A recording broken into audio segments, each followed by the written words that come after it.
Okay, நாம் கர்த்தருடைய வார்த்தையை கேட்கலாம்.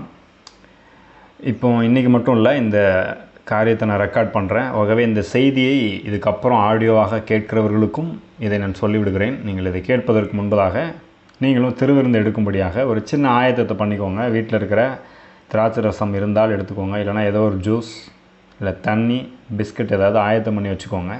இந்த செய்தியை கேட்ட உடனே நாம் திருவிருந்து எடுக்க போகிறோம். இதன் மூலமாக நமக்கு எப்படிப்பட்ட நன்மைகள் இருக்கிறது என்பதை நாம் இந்த சத்தியத்தை கற்றுக்கொண்டு இதை எடுக்க போகிறோம். கண்டிப்பாக இது ஆசீர்வாதமாக இருக்கும் என்று நான் நம்புகிறேன். ஓகே, நாம் திருப்பிக் கொள்வோம். அப்போஸ்தலர் 2வது அதிகாரம்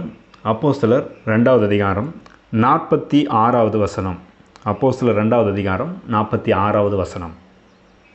அவர்கள் ஒருமனப்பட்டவர்களாய் தேவாலயத்திலே அனுதினமும் தரித்திருந்து வீடுகள் தோறும் அப்பம் பிட்டு மகிழ்ச்சியோடும் கபடமில்லாத இருதயத்தோடும் போஜனம் பண்ணி தேவனை துதித்து ஜனங்கள் எல்லாரிடத்திலும் தயவு பெற்றிருந்தார்கள். இரட்சிக்கப்படுகிறவர்களை கர்த்தர் அனுதினமும் சபையிலே சேர்த்து கொண்டு வந்தார். இங்கே ஒரு காரியத்தை நாம் கவனிக்கிறோம். முன்பு ஆதி திருச்சபையின் நாட்களிலே என்ன நடந்தது? ஆதி திருச்சபை இப்போ தான் ஆரம்பிக்கிறது. அந்த நேரத்தில் என்ன நடந்தது அப்படின்றது குறித்து இங்கே லூக்கா நமக்கு எழுதுகிறார்.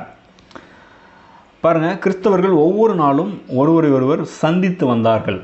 கிறிஸ்துவை ஏற்றுக்கொண்டு ரட்சிக்கப்பட்டு ஆவியானவர் மூலமாக சபையில் சேர்க்கப்படுகிறவர்கள் ஒவ்வொரு நாளும் ஒருவர் சந்தித்து வந்தார்கள். சபையோராய் ஆலயத்தில் கூடி வந்தார்கள், அல்லது ஒரு சின்ன சின்ன குழுக்களாக வீடுகளில் கூடி வந்தார்கள். இது அவர்களுடைய வழக்கமாக இருந்தது. அப்படி அவர்கள் கூடி வந்த போதெல்லாம் பார்த்திங்கன்னா அவர்கள் அப்பம் பிட்டார்கள் என்று இந்த வசனத்தில் வாசிக்கிறோம். அவர்கள் ஒருமனப்பட்டவர்களாய் தேவாலயத்திலே அனுதினமும் தரித்திருந்து வீடுகள் தோறும் அப்பம் பிட்டு மகிழ்ச்சியோடும் கபடமில்லாத இருதயத்தோடும் போஜனம் பண்ணினார்கள். பாருங்கள், அவருடைய வாழ்க்கை முறையிலேயே அந்த போஜனம் பண்ணுவது, அப்பொழுது திராட்சரசம் அப்பம் புசிப்பது, இது ஒரு வழக்கமாக அவர்கள் வாழ்க்கையில் இருந்தது. ஆகவே அவர்கள் ஒவ்வொரு முறை கூடும்போதும் அவர்கள் அப்பம் பிட்டார்கள் என்று சொல்லுகிறது. அதுதான் கர்த்தருடைய திருப்பந்தியாய் அல்லது திருவிருந்தாக இருக்கிறது. இது அவங்க ஒவ்வொரு நாளும் எடுத்துக்கொண்டார்கள் அப்படின்னு சொல்கிறாங்க. இது அங்கே மட்டும் இல்லை, நான் மிஷினரிகளுடைய சரித்திரத்தெல்லாம் வாசித்திருக்கிறேன். பாருங்கள், மிஷினரிகளை பற்றி கற்றுக்கொள்ளும்போது அவர்கள் இந்தியாவில் வந்து ஊழியம் செய்த அந்த ஆரம்ப நாட்களில் இந்த சத்தியங்களெல்லாம் கற்றுக் கொடுத்ததுக்கப்புறம் காலையில் தேவாலயத்தில் மக்களை கூடி வர செய்து காலையில் அதிகாலையிலேயே 5 மணிக்கு இந்த மாதிரி ஜெபம் நடத்தும் போது திராட்சை ரசம் எடுத்து வைத்துக்கொண்டு அப்பத்தை எடுத்து வைத்துக்கொண்டு திருவிருந்து அனுசரித்திருக்கிறாங்க. கல்வாரி சிலுவையில் இயேசு என்ன செய்தார் என்பதையெல்லாம் அவர்களுக்கு கற்றுக் கொடுத்து அதனால் வருகிற நன்மைகளை அவர்களுக்கு சொல்லி திருவிருந்து எடுத்திருக்கிறார்கள். அதனால் அநேக மக்கள் சுகமாக இருக்கிறாங்க, தங்களுடைய வாழ்க்கையில் நன்மைகளை பெற்றிருக்கிறார்கள். ஆகவே அதை குறித்த சில காரியங்களை நாம் கற்றுக்கொள்ள போகிறோம் இன்றைக்கி. என்ன பாருங்கள், இப்போ அவங்க ஆதி திருச்சபையில் ஒவ்வொரு நாளும் இந்த மாதிரி கூடி வரும்போதெல்லாம் திருவிருந்து எடுத்தாங்க அப்படின்னு சொல்கிறதுனால இப்போ நீங்களும் ஒவ்வொரு நாள் அப்படி திருவிருந்து எடுக்கணும் அப்படின்னு நான் சொல்லலை, நான் உங்களை அதை கட்டாயப்படுத்தலை நான். ஆனால் நான் வந்து அதை அப்படி தான் செய்கிறேன். நான் சாப்பிடும்போதெல்லாம் அந்த சாப்பாடையே அதை கிறிஸ்துவின் சரீரமாகவும் தண்ணீரை குடிக்கும்போது அது எனக்காக சிந்தப்பட்ட இயேசு கிறிஸ்துவின் இரத்தமாகவும் நான் பார்க்கிறேன். அதை அப்படி நான் எடுத்துக்கிறேன். அது எனக்கு ஜீவனாக மாறுகிறது. ஆனால் இப்போ இந்த சத்தியத்தை நீங்கள் கேட்குறதுனால இந்த மாதிரி நீங்கள் நடத்தப்படுவீர்களானால், ஆவியானவர் உங்களுக்கு இப்படி செய்கிறது உனக்கு நல்லது அப்படின்னு சொல்லி உங்களை நடத்துவாரானால் நீங்கள் இதை தொடர்ந்து செய்யலாம். அதை ஒவ்வொரு நாளும் செய்யுங்க. கர்த்தருடைய இந்த விருந்தை, இந்த திருப்பந்தியை நாம் அனுசரிப்பதன் மூலமாக உண்மையிலேயே ஒரு நன்மை, ஆசீர்வாதம், சுகம், பலன் நம்முடைய வாழ்க்கையிலே நிச்சயமாக வந்து கிடைக்க முடியும். இப்போ உதாரணத்துக்கு ஏதோ ஒரு வியாதியோ ஏதோ ஒரு பலவீனமோ இல்லைனா தலைமுறையாக இந்த மாதிரி ஒரு சில காரியங்கள் இருக்குதுங்க. இப்போ சிலர்லாம் என்கிட்ட சொல்லியிருக்கிறாங்க, ஆஸ்துமா இருந்திருக்குது, சிலருக்கு சுகர் வியாதி, சிலருக்கு வேறு ஏதோ ஒரு காரியம் ரொம்ப நாளாக அவர்களை பாதித்து அவங்க அப்பாவுக்கு இருந்ததுனால எனக்கு இருக்குதுங்க அப்படின்ற மாதிரி ஆட்களை நான் சிலரை சந்தித்திருக்கிறேன். ஒருவேளை அப்படிப்பட்ட காரியங்கள் உங்களுடைய குடும்பத்திலோ இருந்தால், இல்லை வேறு யாருக்காவது இருந்தால் கூட இந்த காரியத்தை நீங்கள் அவங்களுக்கு சொல்லிக் கொடுக்கலாம். இந்த திருவிருந்தை நீங்கள் அனுசரிக்கும் போது உண்மையாகவே படிப்படியாக நல்ல ஒரு சுகத்தை அடைய முடியும். ஏன் அப்படி சொல்கிறேன்? இதற்கு என்ன அர்த்தம் அப்படின்னா, நீங்கள் ஒருவேளை இவ்வளோ நாளாக காரியங்கள் மோசமாக இருந்துகிட்டே இருந்திருக்கலாம்.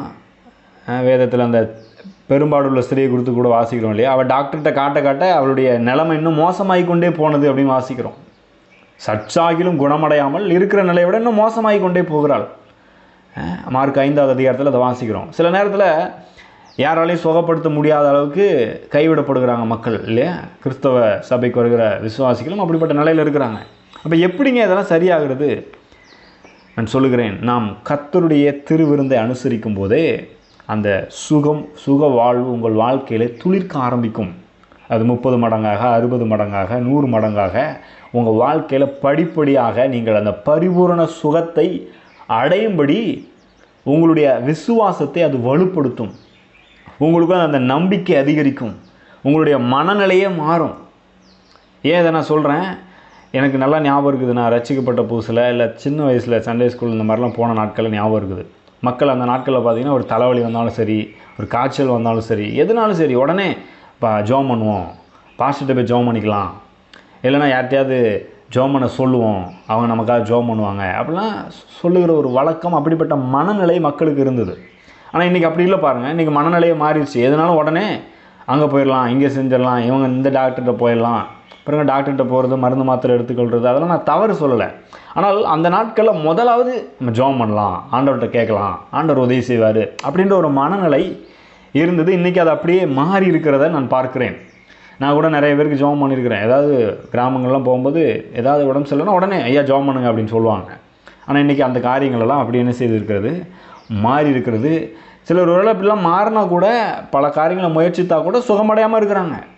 ஈவன் சபைக்கு போகிற ஆட்கள் கூட நிறைய பேர் சுகம் இல்லாமல் தவிக்கிறார்கள். நான் சொல்லுகிறேன், அந்த சுகத்தை நீங்கள் பெற்றுக்கொள்ள இது உதவியாக இருக்கும். சரிங்க, ஏன் வேறு விதமாக சும்மா சாதாரணமாக ஜெபம் பண்ணால் சுகம் வந்துடாதா அப்படின்னு நீங்கள் ஒரு வேளை யோசிக்கலாம். பாருங்கள், நாம் சாதாரணமாக ஜெபம் பண்ணும்போது, விசுவாசிக்கும் போது கண்டிப்பாக சுகத்தை பெற்றுக்கொள்ள முடியும். நம்ம மார்க் 11வது அதிகாரத்தில் வாசிக்கிறோம். ஜெபத்தை குறித்து இயேசு சொல்கிறார் இல்லையா? நீங்கள் விசுவாசம் உள்ளவர்களாய் ஜெபத்தில் எவைகளை கேட்டுக்கொள்வீர்களோ அவைகளை பெற்றுக்கொள்வீர்கள். மார்க் 11வது அதிகாரம் 24வது வசனம் சொல்கிறார் பாருங்க. ஆதலால் நீங்கள் ஜெபம் பண்ணும்போது எவைகளை கேட்டுக்கொள்வீர்களோ அவைகளை பெற்றுக்கொள்வோம் என்று விசுவாசியுங்கள், அப்பொழுது அவைகள் உங்களுக்கு உண்டாகும் என்று சொல்லுகிறேன். இது சுகத்துக்கு மட்டும் இல்லை, நீங்கள் வாழ்க்கையில் எந்த நன்மைகள், உங்கள் தேவைகள் சந்திக்கப்படுறதா இருக்கலாம், உங்களை நீங்கள் பண விஷயத்தில் முன்னேறதாக இருக்கலாம், திருமண வாழ்க்கையை குறித்த காரியங்களாக இருக்கலாம், குடும்ப வாழ்க்கையில் முன்னேற வேண்டியதாக இருக்கலாம், இல்லை யாரோ உங்கள் வீட்டில் ஏதோ ஒரு பழக்கத்துக்கு அடிமையாகி அதிலிருந்து விடுதலையாக வேண்டிய காரியமாக இருக்கலாம். இதெல்லாம் நடக்கவே இல்லைங்க, மாறவே இல்லைங்க அப்படின்ற மாதிரி நீங்கள் யோசிச்சுட்டு இருக்கலாம். நான் சொல்கிறேன், எல்லாவற்றுக்கும் விசுவாசிக்கும் போது விசுவாசித்தனால் காரியங்களை மாற்ற முடியும். விசுவாசம் உள்ள ஜெபம் பிணியாளியை ரட்சிக்கும். ஒருவருக்காக ஒருவர் ஜெபம் பண்ணும்போது காரியங்கள் மாறும், எல்லாம் உண்மைதான். ஆனால் ஜெபத்திலே விசுவாசம் ரொம்ப ரொம்ப முக்கியம். விசுவாசம் இல்லாமல் தேவனுக்கு பிரியமாக இருப்பது கூடாத காரியம். தேவனிடத்தில் சேருகிறவன் அவர் உண்டென்றும் தம்மை தேடுகிறவர்களுக்கு பலன் அளிக்கிறவர் என்றும் விசுவாசிக்க வேண்டும். முழு இருதயத்தோடு விசுவாசிக்கணும் பாருங்கள். அப்படி விசுவாசிக்கும் போது தான் அதை நம்ம பெற்றுக்கொள்ள முடியும். நிறைய பேருக்கு பார்த்தீங்கன்னா இப்போ என்ன சிக்கலாகிடுதுன்னா, அப்படினால விசுவாசிக்க முடியலங்க. விசுவாசிக்க முடியலன்றது எனக்கு ஒரு பெரிய கஷ்டமாயிருதுங்க. சிலர்லாம் என்கிட்ட சொல்லியிருக்கிறாங்க, நீங்கள் சொல்கிற மாதிரி என்னால் அவ்வளோ பெரிய விசுவாசம்லாம் என்கிட்ட இல்லைங்க, என்னால் முடியல, சுத்தமாக முடியல அப்படின்ற நிலையில் நிறைய பேர் இருக்கிறாங்க பாருங்கள். அப்படிப்பட்ட நிலையில் ஒருவேளை இருப்பீங்கன்னா, ரொம்ப நாளாக இந்த பிரச்சனை மாறலைங்க, இந்த வியாதி சரியாகலைங்க, அதனால என்னால் நம்ப முடியலைங்க அப்படின்ற நிலையில் இருக்கிறீங்களா? உங்களுக்காக இந்த காரியத்தை நான் சொல்லுகிறேன். நீங்கள் முழு சுகத்தையும் பெற்றுக்கொண்டீர்கள்னு விசுவாசிச்சா, நான் இயேசுவின் தழும்புகளால் சுகமானேன்னு விசுவாசிச்சா கண்டிப்பாக சுகத்தை உடனே அனுபவிக்க முடியுன்றது உண்மைதான். ஆனால் நிறைய நேரத்தில் அப்படி விசுவாசிக்க முடியல. ஆனால் அப்படி விசுவாச ஜெபம் செய்து நீங்கள் சுகத்தை பெற்றுக்கொள்வீர்கள் என்றால் ரொம்ப நல்லது, ரொம்ப அற்புதமான விஷயம் அது. ஆனால் அப்படி பெற்றுக்கொள்வதற்கு நீங்கள் உடனே விசுவாசிச்சாகணும், முழு இதயத்தோடு விசுவாசிச்சாகணும், சந்தேகப்படாமல் விசுவாசித்தாக வேண்டும். அப்படின்னா தான் உடனே சுகத்தை பெற்றுக்கொள்ள முடியும். உடனே உங்களுடைய பொருளாதார தேவைகள் சந்திக்கப்பட முடியும், உங்களுடைய பிரச்சனையிலேருந்து நீங்கள் விடுதலையாக முடியும். அங்கே விசுவாசம் முக்கிய பங்கு வகிக்கிறது. ஆனால் கர்த்தருடைய திருப்பந்தியை நாம் அனுசரிப்பது என்று சொல்லும்போது பாருங்கள், கல்வாரி சிலுவையில் இயேசு என்னெல்லாம் செய்தார் அப்படின்றத குறித்து கொஞ்சம் யோசிக்க போகிறீங்க. திருவிருந்து அனுசரிக்கும் போது எப்போதுமே அதை பற்றி நமக்கு சபையில் சொல்லுவாங்க இல்லையா? கல்வாரி சிலுவை இயேசு எப்படி பாடுபட்டார், ரத்தம் சிந்தினார், எதுக்காக அதை பண்ணார், நாம் சுகமாகும்படி அவர் அங்கே வியாதிப்பட்டார், நாம் ஆசீர்வாதத்தை பெற்றுக்கொள்ளும்படி அவர் சாபமானார். 2 கொரிந்தியர் 8:9 பவுல் எழுதுகிறார், நாம் அவர் ஐஸ்வர்யம் உள்ளவராக இருந்தும் அவருடைய தரித்திரத்தினாலே நாம் ஐஸ்வர்யவான்கள் ஆகும்படிக்கு நம் நிமித்தம் சிலுவையில் அவர் தரித்திரர் ஆனாரே. அப்போ நாம் ஐஸ்வர்யவானாகும்படி அவர் தரித்திரர் ஆகியிருக்கிறார். இதெல்லாம் நமக்கு எடுத்து சொல்கிறாங்க இல்லையா? நாம் தேவனுடைய நீதி ஆகும்படி அவர் அங்கே பாவமாக்கப்பட்டார். அப்போ இதெல்லாம் எடுத்து நாம் தியானிக்கும் போது பாருங்கள், கொஞ்சம் கொஞ்சமாக நமக்குள்ளே விசுவாசம் எழும்புகிறது. இது எப்படின்னா, நீங்கள் இயேசு ஏற்றுக்கொள்றதுக்கு முன்னாடி யாரோ உங்களிடத்தில் இயேசுவை பற்றி சொல்லியிருப்பாங்க, இயேசு செய்த அற்புதத்தை சொல்லியிருப்பாங்க, உங்களுக்கும் அதை செய்வார்னு சொல்லியிருப்பாங்க. நீங்கள் முதல்ல ஏற்றுக்கொண்டிருக்க மாட்டீங்க. ஆனால் கொஞ்சம் கொஞ்சமாக அதை நம்புறதுக்கு ஆவியானவர் உங்களுக்கு உதவி செஞ்சுருப்பார். ஒரு கட்டத்தில் முழுமையாக இயேசுவை ஏற்றுக்கொண்டிருப்பீங்க. அதுக்கப்புறம் சபைக்கு வர ஆரம்பிச்சிருப்பீங்க இல்லையா? அப்படிப்பட்ட ஒரு படிப்படியாக உங்களுக்கு ரொம்ப உதவி செய்கிற ஒரு அற்புதமான காரியமாக இந்த திருவிருந்து இருக்கிறது. இது உங்களுக்கு கல்வாரி சிலுவையில் இயேசு என்ன செய்தார் என்பதை ஞாபகப்படுத்தி கொண்டே இருக்கிறது. ஒரு நல்ல சுகத்தை நீங்கள் பெற்றுக்கொள்வதற்கு நேராக உங்களை இது அற்புத விதமாக வழி நடத்த முடியும். ஏன்னா இதில் உடனே விசுவாசம் ஆகணும், முழுசாக விசுவாசம் ஆகணும், ரொம்ப நேரம் ஜெபம் பண்ணி ஆகணும் அப்படின்ற எந்த ஒரு காரியமும் இல்லை. பாருங்கள், அப்படிப்பட்ட எந்த ஒரு பிரச்சனையும் இல்லை. தேவன் உங்களுக்கு நல்லவராக இருக்கிறார். அவரவருடைய விசுவாச அளவு நிலை எப்படி இருக்குது, நம்மளுடைய மனநிலை எப்படி இருக்குது அப்படின்ற நிலையில் நம்மளுடைய நிலைமையை புரிஞ்சு நம்ம நிலைமைக்கு இறங்கி நமக்கு உதவி செய்யும்படியாக நம்முடைய தேவன் இருக்கிறார். அவர் எப்போதும் நம்முடைய சார்பில் நமக்கு நன்மை செய்யணும்னு விரும்புகிறார் பாருங்க. ஆகவே நான் சொல்லுகிறேன், இந்த வேளையிலும் நானும் சில காரியத்தை, சில வசனங்களை உங்களுக்கு வாசிக்க விரும்புகிறேன். கல்வாரி சிலுவையில் இயேசு என்ன பண்ணார்? இப்போ ஒருவேளை நீங்கள் வியாதிப்பட்டிருக்கீங்களா? பாருங்கள், ஏசாயா 53வது அதிகாரத்தில் நாம் இயேசு பட்ட பாடுகளை குறித்து வாசிக்கிறோம் இல்லையா? இயேசு கல்வாரி சிலுவையில் எப்படிப்பட்ட பாடுகளை எல்லாம் பட்டார்? ஏசாயா 53வது அதிகாரம் 3வது வசனத்திலிருந்து வாசிக்கிறேன். அவர் அசட்டை பண்ணப்பட்டவரும் மனுஷரால் புறக்கணிக்கப்பட்டவரும் துக்கம் நிறைந்தவரும் பாடு அனுபவித்தவருமாயிருந்தார். அவரை விட்டு நம்முடைய முகங்களை மறைத்து கொண்டோம். அவர் அசட்டை பண்ணப்பட்டிருந்தார், அவரை நாம் எண்ணாமற் போனோம். மெய்யாகவே அவர் நம்முடைய பாடுகளை ஏற்றுக்கொண்டு நம்முடைய துக்கங்களை சுமந்தார். நாமோ அவர் தேவனால் அடிபட்டு வாதிக்கப்பட்டு சிறுமைப்பட்டவர் என்று எண்ணினோம். நம்முடைய மீறுதல்களின் நிமித்தம் அவர் காயப்பட்டு நம்முடைய அக்கிரமங்களின் நிமித்தம் அவர் நொறுக்கப்பட்டார். நமக்கு சமாதானத்தை உண்டு பண்ணும் ஆக்கினை அவர் மேல் வந்தது. அப்படின்னா என்ன அர்த்தம்? சமாதானம்னா என்ன? அப்படியே இருதயத்தில் சமாதானம் இருக்கிறது மட்டும் இல்லை, நம்முடைய வாழ்க்கையில் எங்கெங்கெல்லாம் வாழ்க்கை உடைந்து போயிருக்கிறதோ, நொறுங்கி போயிருக்கிறதோ, குடும்பத்தில் நொறுங்கி போயிருக்குதா? சுகம் இல்லாமல் இருக்கிறீங்களா? தேவைகள் சந்திக்கப்படாமல் இருக்கிறீங்களா? பண விஷயத்தில் பற்றாக்குறை ஆயிடுச்சா? எங்கெங்கெல்லாம் நொறுங்கி போயிருக்கிறதோ எல்லாம் ஒன்று சேர்க்கப்பட்டு எல்லாம் நன்றாயிருப்பதற்கு பேர் தான் சமாதானம். அப்படிப்பட்ட சமாதானத்தை நமக்கு உண்டு பண்ணும்படிக்கு அந்த ஆக்கினை அவர் மேல் வந்தது. அவருடைய தழும்புகளால் நாம் குணமாகிறோம் என்று ஏசாயா தீர்க்கதரிசி எழுதுகிறார். இது அப்படியே பேதுரு எழுதும்போது என்ன சொல்கிறார்? அவருடைய தழும்புகளால் நீங்கள் குணமானீர்கள்.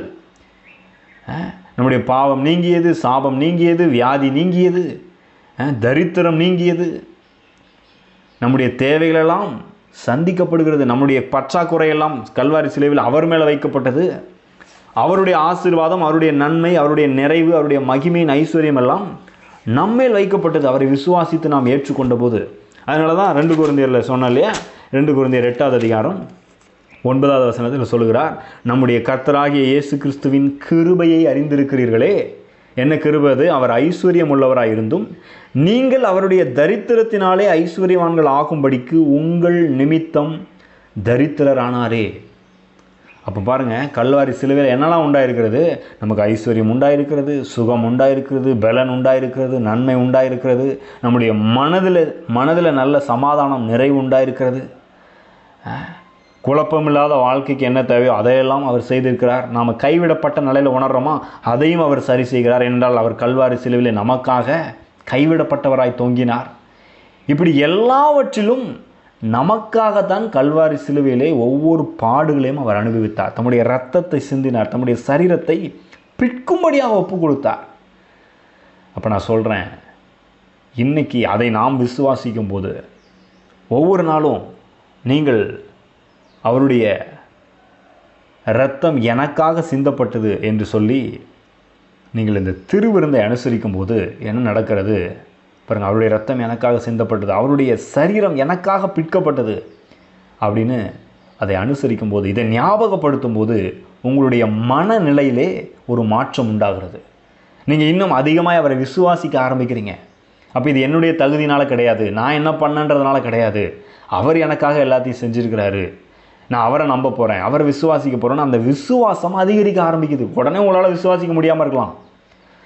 உடனே இந்த பண விஷயத்தில் உடனே முன்னேறிடுவோம் அப்படின்னு நம்ப முடியாமல் இருக்கலாம். அநேக ஜாதிகளுக்கு கடன் கொடுப்பாய், நீயோ கடன் வாங்காது இருப்பாய், அந்த வசனத்தை உடனே உங்களால் முழுமையாக நம்ப முடியாமல் இருக்கலாம். ஆனால் உங்கள் நிமித்தம் நீங்கள் ஐஸ்வர்யவான் ஆகணுன்றதுக்காக, நீங்கள் அநேக ஜாதிகளுக்கு கடன் கொடுக்கணுன்றதுக்காக கல்வாரி சிலுவையில் அவர் தரித்திரரானார் அப்படின்ற அந்த சத்தியத்தை தியானிக்கும் போது, அதுக்காக தான் அவர் ரத்தத்தை சிந்தினார், அதுக்காக தான் அவருடைய சரீரம் பிற்கப்பட்டது அப்படின்றத தியானிக்கும் போது உங்களுக்குள்ள விசுவாசம் எழும்ப ஆரம்பிக்கிறது. அதனால தான் பாருங்கள், இதை நான் தினமும் செய்யணும்னு விரும்புகிறேன். அதனால தான் அந்த வசனத்தை வாசிச்சோம், அவர் அனுதினமும் ஒன்று கூடி அப்பம் பிட்டார்கள். நீங்கள் குடும்பமாக உட்கார்ந்து இந்த வசனங்களெல்லாம் எடுத்து வைத்து தியானித்து உங்கள் பிள்ளைகளுக்கு அதை சொல்லிக் கொடுத்து நீங்கள் குடும்பமாக தியானிக்கலாம். உங்கள் குடும்பத்துக்கு நீங்கள் தான் பாஸ்டர் பாருங்க. இல்லைங்க, பாஸ்டர் ஐயா தானே திருவிருந்து கொடுக்கணும் அப்படி யோசிக்காதீங்க.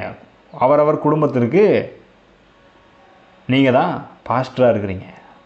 நீங்கள் என்ன பண்ணலாம், எல்லோரும் ஒன்று கூடி கர்த்தருக்கு நன்றி செலுத்தி கர்த்தரை துதித்து பாடி அனுதினமும் சாயங்காலமோ காலையிலையோ இல்லை உங்களுக்கு எப்போ நேரம் இருக்கிறதோ நைட்டோ உட்கார்ந்து ஒன்று கூடி இந்த மாதிரி இந்த சத்தியங்களை எடுத்து வாசித்து பிள்ளைகளுக்கு சொல்லிக் கொடுத்து, இயேசு இப்படி நமக்காக நாம் நல்லா இருக்கணுன்றதுக்காக தான் பாடுபட்டார்.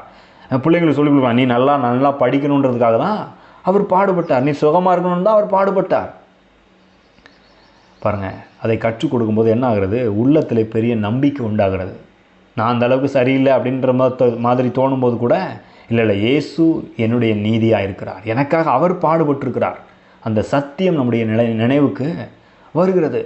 ரொம்ப நாள் காரியங்கள் மாறலை, வீட்டில் இருக்கிறவங்க யாரோ ஒரு பழக்கத்திலேருந்து திருந்தலை, இல்லை அதனால் அந்த தவறான பழக்கத்தினால வாழ்க்கையில் நிறைய நன்மைகளை இழந்துட்டீங்க, சுகத்தை இழந்துட்டீங்க, நிம்மதியை இழந்துட்டீங்க அப்படின்னு தவிக்கிறீங்களா? நான் சொல்கிறேன், அதற்காகவும் இயேசு பாடுபட்டிருக்கிறார், மரித்திருக்கிறார். ஆகவே இதை நாம் நினைவு கூறும்போது என்ன ஆகிறது, நமக்குள்ள விசுவாசம் எழும்ப ஆரம்பிக்கிறது. ஏன்னா இந்த திருவிருந்து அனுசரிக்கும் போது இப்போ உங்களை பற்றி நீங்கள் யோசிக்க போகிறதில்ல இல்லையா? அப்போஸ்தலனாகிய பவுல் 1 கொரிந்தியரில் அந்த திருவிருந்தை பற்றியே பர்டிகுலராக சொல்லும்போது சொல்கிறார் பாருங்க, இந்த வசனத்தை எப்போதும் சபையில் வாசிப்பாங்க இல்லையா? நான் உங்களுக்கு ஒப்புவித்ததை கர்த்தரிடத்தில் பெற்றுக்கொண்டேன், என்னவெனில் கர்த்தராகிய இயேசு தாம் காட்டி கொடுக்கப்பட்ட அன்று ராத்திரியிலே அப்பத்தை எடுத்து ஸ்தோத்திரம் பண்ணி இதை பிட்டு, நீங்கள் இதை வாங்கி புசியுங்கள், இது என்னுடைய சரீரமாக இருக்கிறது, என்னை நினைவு கூறும்படி இதை செய்யுங்கள் என்றார். அப்போ இதை செய்யும்போது யாரை நினைவு கூறுறோம்? நம்மளை நம்ம நினைவு கூறுறதில்ல, அவரை நினைவு கூறுறோம். அப்போ அவரை நினைவு கூறும்போது நம்மளுடைய குறைகள் என்ன, நான் ஒழுங்காக இருந்தேனான்றதெல்லாம் என்ன செஞ்சிருது, போயிடுது பாருங்கள், அதெல்லாம் நீங்கி போயிடுது. அப்போ என்ன ஆகுது, நமக்குள்ள ஒரு தைரியம் வருகிறது, விசுவாசம் எழும்புகிறது. அப்போ நீங்கள் ஒரு சுகத்துக்காகவோ உங்களுடைய குடும்பத்துக்காகவோ பொருளாதார தேவைக்காகவோ நீங்கள் விசுவாசிப்பது எளிதாக மாறிவிடுகிறது. அப்போ இதை நீங்கள் அனுதினமும் செய்து பாருங்கள். நான் சொன்னால் அப்படி தான் எடுக்கிறேன் பாருங்கள், நான் சாப்பிடும்போது அதை அப்படி தான் ஆசீர்வதிக்கிறேன், இது கிறிஸ்துவின் சரீரமாக இருக்கிறது, அப்படி தான் எடுக்கிறேன். அதை எடுக்கும்போது எனக்குள்ள ஒரு பெரிய நம்பிக்கை உண்டாகுது, எனக்கு அது ஆரோக்கியமாக சுகமாக பலனாக மாறுகிறது, எனக்குள்ள ஒரு பெரிய இன்னும் என்னுடைய விசுவாசத்தை இன்னும் அதிகரிக்க பண்ணுகிறது. ஆகவே இந்த வேளையில் நாம் திருவிருந்தை அனுசரிப்போம். கண்டிப்பாக இது உங்களுக்கு ஆசீர்வாதமாக இருக்கும். எத்தனையோ சபையிலே இதை புரிந்தவர்கள் தொடர்ந்து இதை எடுத்துக்கொண்டு இதன் மூலமாக சுகத்தை பெற்றிருக்கிறார்கள், பலனை பெற்றிருக்கிறார்கள், பொருளாதாரத்தில் ஆசீர்வதிக்கப்பட்டிருக்கிறார்கள். அவர்கள் வாழ்க்கையே நன்றாக மாறியிருக்கிறது. ஏனென்றால் படிப்படியாக விசுவாசத்திலே வளர ஆரம்பித்திருக்கிறார்கள். ஏனென்றால் விசுவாசிக்கிறவனுக்கு எல்லாம் கூடும் என்று வேதம் சொல்கிறது. உங்கள் விசுவாசத்தை வர்த்திக்க இதுவும் ஒரு அற்புதமான வழியாக இருக்கிறது. ஆகவே இந்த வேளையிலே நீங்கள் எடுத்து வைத்திருந்தால் நம் திருவிருந்தை சேர்ந்து அனுசரிக்கலாம். ஸ்தோத்திரம் கர்த்தாவே. கல்வாரி சிலுவையில் அவர் நமக்காக செய்ததை எண்ணி பார்ப்போம். நமக்காக அவர் பாடுபட்டார், நொறுக்கப்பட்டார், அடிக்கப்பட்டார், துன்புறுத்தப்பட்டார், அவருடைய சரீரம் பிற்கப்பட்டது. அதற்காக நாம் நன்றி சொல்லுவோம். ஆண்டவரே, உமக்கு நன்றி செலுத்துகிறோம் கர்த்தாவே. இந்த வேளையிலும் நாங்கள் நினைவு கூறுகிறோம், உம்மை நினைவு கூறுகிறோம், எங்களை அல்ல. உம்முடைய சரீரம் எங்களுக்காய் பிற்கப்பட்டது என்பதை நினைவு கூறுகிறோம். உம்மை நினைவு கூறும்படி இதை செய்கிறோம் கர்த்தாவே. அவருடைய சரீரத்திற்கு அடையாளமாக இருக்கிற இந்த அப்பத்தை நாம் புசிக்கலாம்.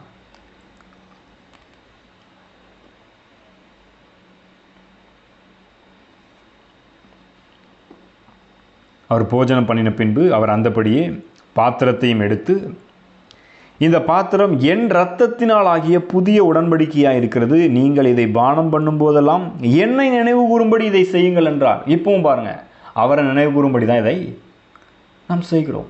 நம்மளுடைய காரியத்தை அல்ல, அவருடைய விலையேறப்பெற்ற இரத்தம் நமக்காக நன்மைகளையும் ஆசீர்வாதங்களையும் பேசுகிற அந்த விலையேறப்பெற்ற இரத்தத்தை நினைவு கூறுகிறோம். அது நமக்குள்ள பெரிய நம்பிக்கை உண்டாக்குகிறது. பாருங்கள், இந்த விசுவாசம் இது வெறும் திராட்சை ரசமாக இருக்கலாம், ஆனால் நாம் விசுவாசிக்கும் போது வியாதியே இல்லாத அவருடைய இரத்தம் நமக்காக சிந்தப்பட்டது. அந்த இரத்த உடன்படிக்கை நமக்கு உண்டாயிருக்கிறது. அவருடைய நன்மையெல்லாம் நம்முடையதாக மாறுகிறது. இது ஒரு விசுவாசத்தின் செயலாக இருக்கிறது. அவரை நினைவு கூர்ந்தவர்களாய், அவருடைய இரத்தத்தை நினைவு கூர்ந்தவர்களாய், நமக்காக அவருடைய இரத்தம் சிந்தப்பட்டிருக்கிறது. அதை நினைவு கூர்ந்தவர்களாய் நாம் இந்த திராட்சை ரசத்தை பானம் பண்ணுவோம்.